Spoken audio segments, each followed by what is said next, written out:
ပြန်မပြောရ ပြန်မပြော ကျေးဇူးတင်ပါ You know what I mean You know what I mean တကယ်အောင်စင်းမှာပြောဖို့ကောင်းပါတယ်ဘာရတာအများတန်းလူတွေကိုပျော်ထားတယ်ပျော်ထားတယ် ဒရိုက်တာဆိုပြီးတော့အသက်ကြီးတဲ့ငယ်တွေတော့လာပြီးတော့ပေါက်ပြရှောက်လို့တော့မရဘူးသူကစီကံမလို့ပြော ကျွန်တော်စီကံရတော့ ရက်ဖြတ်ခိုင်းလိုက်တယ်လေ အေးအချက်မတော့ဘူးအချက်မတော့ဘူးသူမှစီကံနေရှိရဲ့ဘာလို့စီကံနေရှိလဲဆိုတော့သူကရက်ကျွန်းမှာသူတို့လောက်ထားတဲ့သူ့မှာဒီကျွန်းတစ်ခုရိုက်မယ်ဆိုရင်ဒီကျွန်းတစ်ခုလည်းလိုက်ပေးထားမှာမဟုတ်ဒီကျွန်းပတ်လည်းတစ်ရက်ကွက်လုံးပေးထားကျွန်းနဲ့ထားလေးပဲလူတို့လိုပေးတာမဟုတ်ဘူးဒီကနေအောင်စီပောက်ဝိုင်းဟိုဘက်ကုန်အဲ့မှာလူအင်အားဘလောက်ကုန်လဲကြည့်လိုက်တရက်ကွက်လုံးရေတွေရှေ့အနောက်ကရေအနောက်မှာဟိုဘက်မှာအိမ်အဲ့လိုတက် ညလာစားစင်ညလာစားစင် အားထုတ်မှုသူ့ရဲ့အားထုတ်မှုသဘောပေါက်လားအဲ့တော့ကိုကယူးဆိုကြောင်လို့မရဘူးလေမရတော့ဘူးလေမရတော့ဆိုအရင်ကလည်းယူးဆိုကြောင်လို့လို့အစီအစဉ်မရှိပါဘူးသင်္ချာတော့ကောင်းကောင်းလုပ်ပြီးလို့အစီအစဉ်ရှိတာဒါပေမဲ့သူတို့လုတ်တဲ့ဟာကိုကြည့်ပြီးတော့အံ့ဩသွားတာကားမဲ့တာ9နှစ်လောက်ရှိပြီအဲ့မှာဒီကလေးကဘယ်သူမှမသိဘူးဒီကလေးကဘယ်သူမှမသိဘူး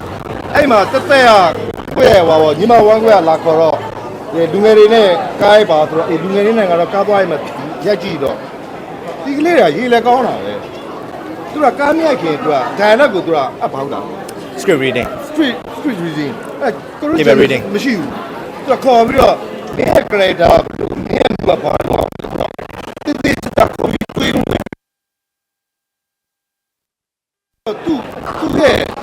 သူ creation လား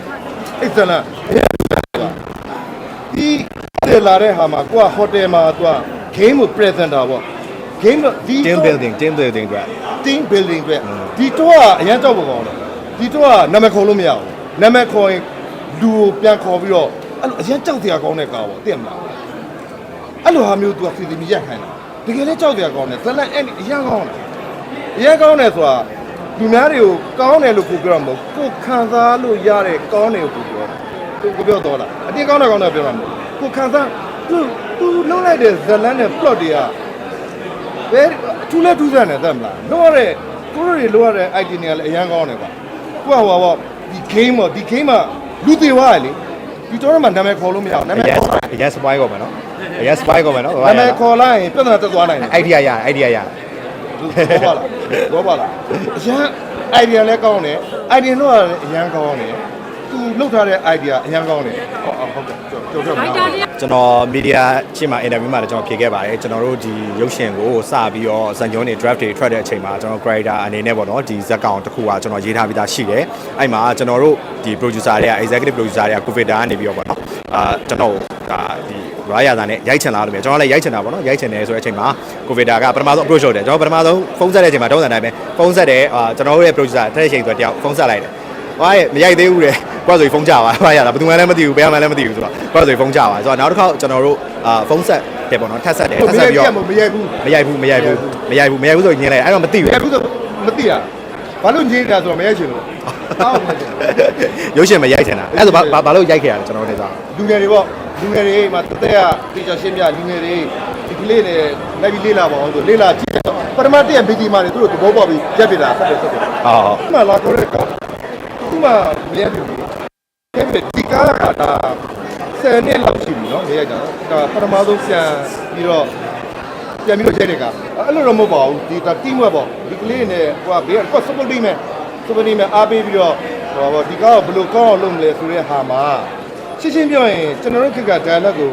သိမော်ကြမှာသူတို့ချပြီးတော့ကြက်တာသူကအော်သိမှကြက်ပြီးသားပထမနေ့မှာမကြက်သွားဘူးမကြက်သွားတာကွမ်းတော့ကလေးတော့အကုန်ရတယ်နောက်နေ့တေးကြတက်အဲ့တော့သူပြောချင်တာပြုံးဆောင်တယောက်က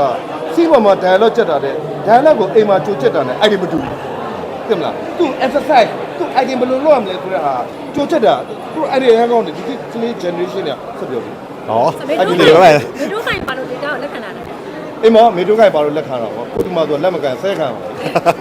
ဆိုတော့အဲ့ဒါလည်းအကြောင်းတစ်ချက်ပေါ့ကျွန်တော်တို့ဒီဇလန်ကိုရိုက်တဲ့အချိန်မှာဒီဘာရရတန်နဲ့ပါတဲ့အပိုင်းကဒီပထမဆုံးကျွန်တော်ရိုက်ရတာဒါပေမဲ့တကယ် story ကအလဲကောင်းပါဆိုတော့ပထမဆုံးအဖွင့်မှာသူတို့နှစ်ယောက်နဲ့ရိုက်ရတဲ့အချိန်မှာတကယ်အောင်စင်းမှာပြောဖို့ကောင်းပါတယ်ဘာရရတာအများတန်းလူတွေကိုပျော်ထားတယ်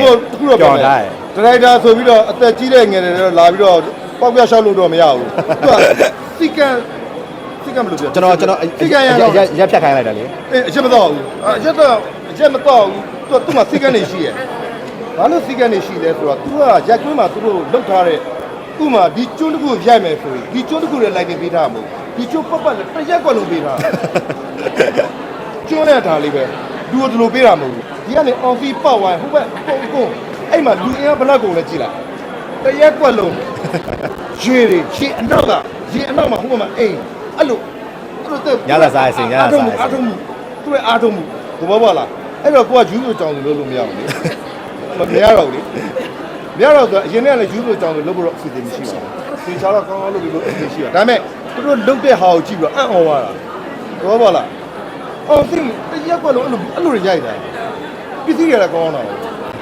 ရိုက်တဲ့ချိန်မှာတက်ကြောပေါ့ငါတို့တက်နေတယ်သူပေးထားတဲ့ character သူပေးထားတော့ကောင်းပြောင်းအဲ့မှာ item ဘယ်လိုလုပ်ရမလဲသူကသိတယ်ကိုဘယ်လို item လုပ်နေလဲသူက debate director တွေမဟုတ်ဘူးသူကဘာသာရတာသူတို့ item လုပ်နေတခါလေ dialogue ကပြီးနေမဖြုတ်ချအောင်ဆက်လုပ်နေသူသိတယ်တက်လူလေတော်လေး director တော့ကသူသိရဆက်လွတ်တာကဘာလုပ်မလဲဆက်လွတ်တာမှုကိုတေချာဘယ်လိုလုပ်ရမလဲဘယ်လိုတွေးရမလဲဘယ်လိုတော့လုပ်မလဲဆိုအားလဲအားပေးတတ်တယ်ဇလန်းကိုလည်းသူစီစဉ်တတ်တယ်ကို့အပြင်ပြောရနော်ကြိုက်ဖို့မကြိုက်ဖို့ပြောရမလို့ကောင်းတယ်မကောင်းတယ်ပြောရမလို့ကို့အမြင်နဲ့ကိုကကြိုက်တယ်ကောင်းတယ်လို့ပြောတရုတ်ဆောင်နိုင်ရတော့ကျွန်တော်တို့ကတော့အတူတူပါပဲအစင်းပေါ်မှာကင်မရာရှစ်ရောက်သွားလို့ရှိရင်တော့ကျွန်တော်ဒီ director တယောက်အနေနဲ့ဇာညွန်းတွေရေးထားတဲ့အတိုင်းကျွန်တော် dialogue တွေချထားတဲ့အတိုင်းပြီးတော့ဒီ channel team ပေါ့နော် channel တရုတ်ဆောင်နေနဲ့ chemistry မိမိတရုတ်ဆောင်မှုအတွက်ကကြတော့ကျွန်တော် direction ပေးတဲ့အတိုင်းမသူမဆိုအတူတူပဲဆိုတော့ဒါဘာရတာဒီထဲမှာကျွန်တော်စကားကိုအများကြီးနားထောင်ပေးခဲ့တော့ကျေးဇူးတော်တင်တာပေါ့နော်ဒါပေမဲ့ဘယ်သူမဆိုတူတူပါပဲကျွန်တော်တို့ကတော့ဘယ်သူနဲ့ပဲရရပါဟုတ်ဒါ तू ကတီးကွက်အရန်ကောင်းတယ် तू ခင်းကမင်းကအများကြီးပဲမင်းနိုင်ရဟမ်မင်းသားတွေတယောက်တော့ तू ဘလို့စုထားလဲမသိဘူးတော့အောင်စရာနော် तू ကောင်းရညင်တယ်ဟုတ်တယ်တော်လည်းခောက်ကနာလေအဲ့လိုကြီးကောင်းမညင်ပါနဲ့အရင် agree လုပ်လို့မရဘူးတကယ်တော့လားဘာပြောအခုဒီခေတ်မှာပေါ့သူ့လိုစူးစီးနိုင်တယ်ဟိုကဘူးလားမဟုတ်သူ့လိုစူးစီးနိုင်တယ်သူ့လိုကားနိုင်တယ်ဒါကိုလက်ရှိကိုမြင်တော့ဆရာကျေးဇူးတင်ပါတယ်ဒီကောင်းအားပေးကြပါဗျာ